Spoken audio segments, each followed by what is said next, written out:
What's going on, everybody? Welcome. Look, I'm gonna get right into it. This is my little review for Game of Thrones Season 8, Episode 1. Now, yesterday, season premiere, Game of Thrones came on, and right out the gate, the messiness ensued. You know, they come in, Jon Snow and Daenerys Targaryen, they roll in with their Unsullied and their Dothraki and their two dragons. They come into Winterfell, you know, like they big shots and whatnot. As they riding through, everybody from Winterfell giving that cold stank look like why they here? Like, you know how you come home for Thanksgiving, right? And you got a girlfriend or you got a boyfriend, but none of the family members like him. So everybody getting that stank look like, why you bring him? Like they all know Jon Snow, but they're like, oh, you bringing this one over here? Like you bringing this one here? So everybody's gathered, the whole family reunion. Everybody meets up. Hey, I ain't seen you in ages. How you been? Oh, you gotten bigger. Oh, you gotten smaller. Oh, yeah, all that stuff. You look good. All that crap. The main focus of this particular episode was Bran. I think we all can agree everything was centered around Bran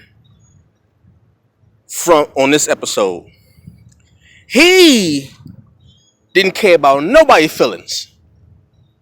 Everybody reuniting, Sansa giving Daenerys that look like when two girls got the same outfit on. Y'all know that look. You got two women with the same outfit on. They see each other. They give them that that look. You know that look. They give each other that look. Sansa's becoming a little more upfront with her presence now. She's really taking on the Lady of Winterfell, role. But all throughout the episode, she and Daenerys are throwing little shots at each other. That's just like, there ain't no some cattiness right there.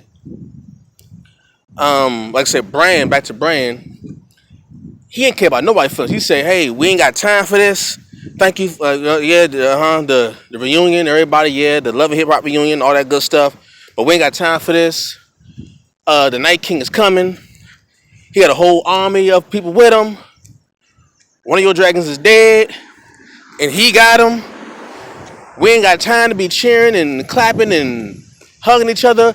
It's getting real. See, here's the thing. Everybody's like, oh, crap, yeah, we forgot. Yeah, that is, yeah. Because Daenerys didn't know that the Night King now has a dragon. That's the first time they found out. Now, there was a whole lot of little scenes and instances was like, that you could pick out. One, Cersei. I don't know what's up with her. What's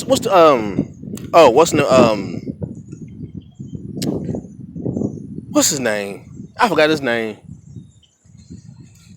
Greyjoy. Theon Greyjoy saves his sister. Finally. The other Greyjoy went to King's Landing. He talking some serious game to Cersei. And now we have our first bar. We have our first bar for women to quote now. If you want a whore, buy one. If you want a queen, earn her. That's gonna be a bar until the next episode. So for an entire week, you're gonna see a whole lot of Twitter posts saying, if you want a whore, buy her. If you want a queen, earn her. All that stuff. And then he finds a way to talk some game into her draws. She gives him up to him. But anybody that know anything about Game of Thrones and Cersei, we know for a fact Cersei Lannister will use any means, and I mean any means, to get what she wants. And when she's done with getting what she wants, you will die. We know this from history.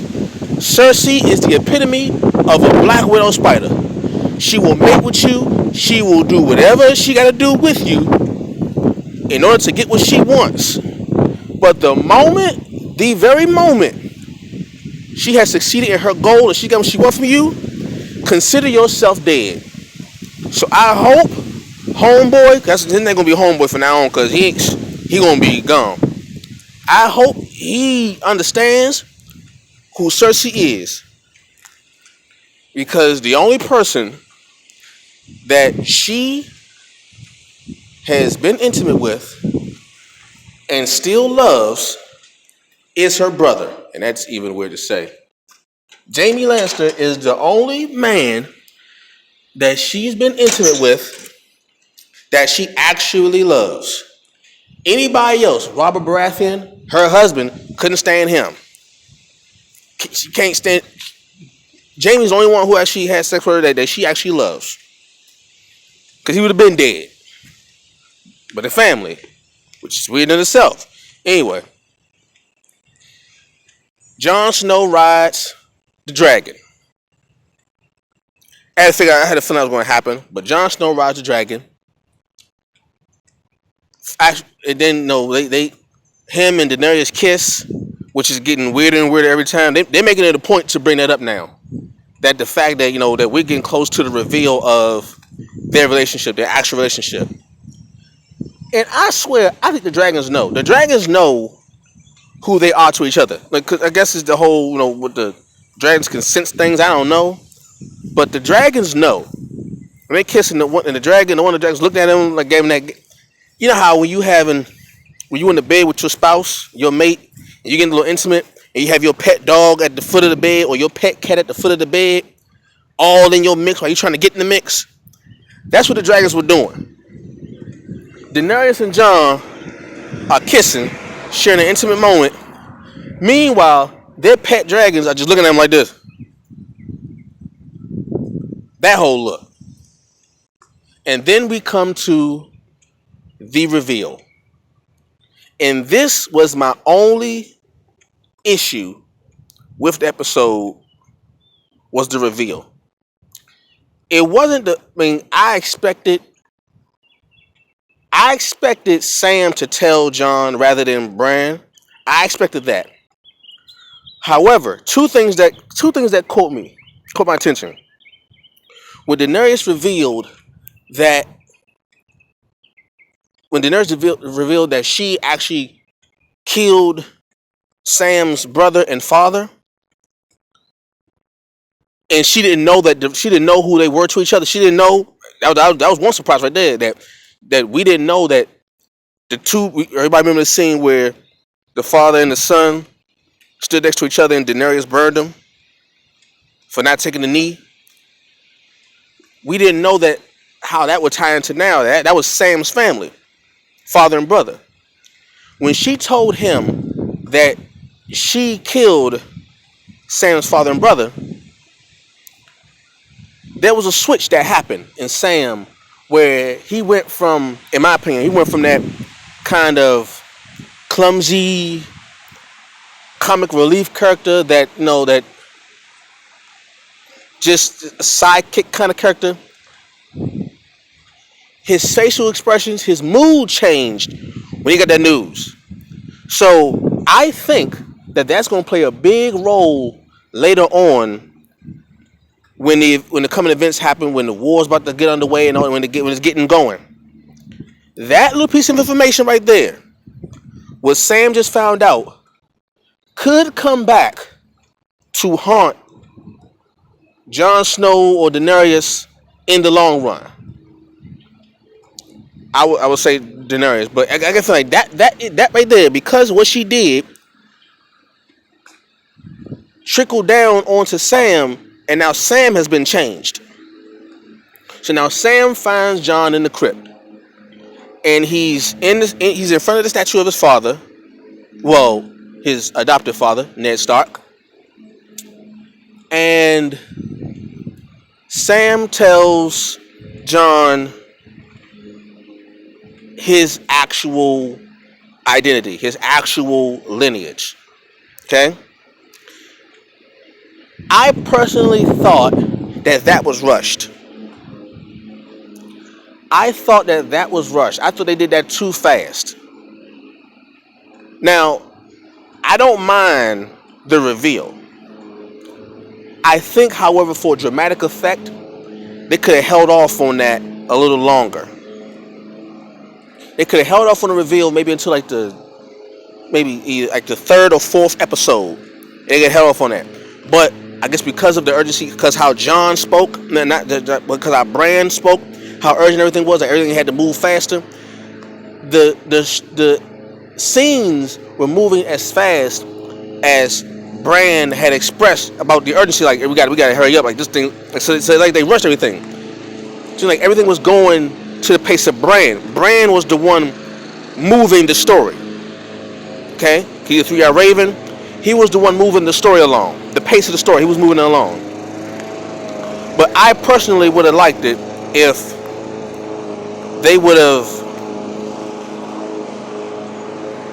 stretched that out a little bit longer. Like kind of let that go a little longer. Don't rush it. The first episode, like let it go a little longer.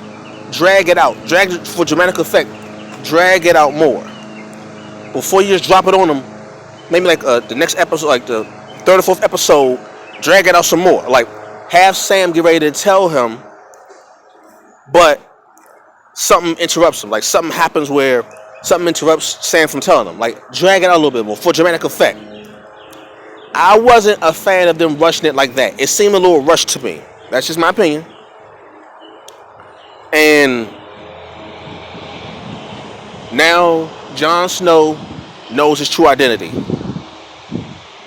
And Sam is becoming...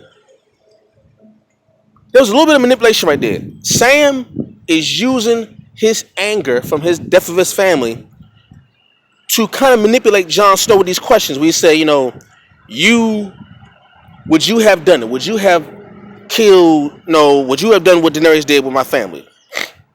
Jon said, I wasn't a king then. So I wasn't a king. So I would have found a way, but I wasn't a king then.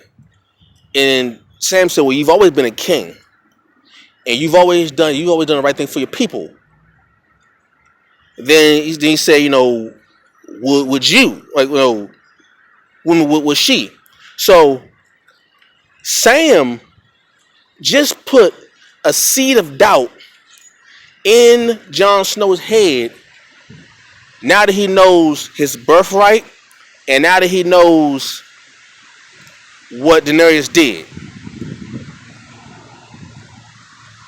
Be mindful of that right there. Sam he's using his anger as a weapon.